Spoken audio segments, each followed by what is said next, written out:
Welcome to the Slop Temple. We pray this video helps. You start by opening display settings so you can control brightness directly.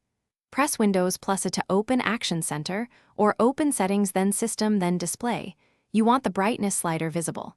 Once done, drag the slider to change output and observe screen response.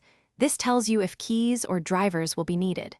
Make sure the laptop is plugged in briefly. Some power plans limit brightness on battery, so test both plugged and unplugged to confirm true control.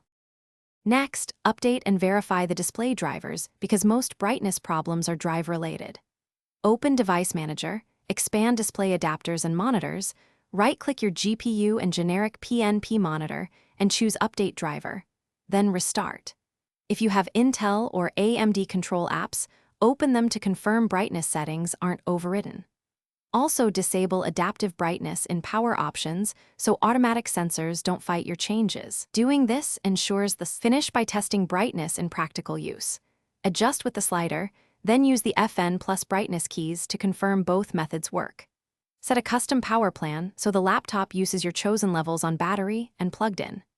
If things go wrong, for example the slider is missing or keys do nothing, the one key troubleshooting step is to reinstall the display drivers, uninstall the display adapter, and generic PNP monitor in Device Manager. Then scan for hardware changes or reinstall from HP/Intel. That usually restores control.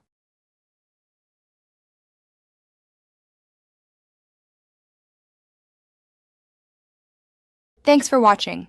Consider subscribing if we helped you.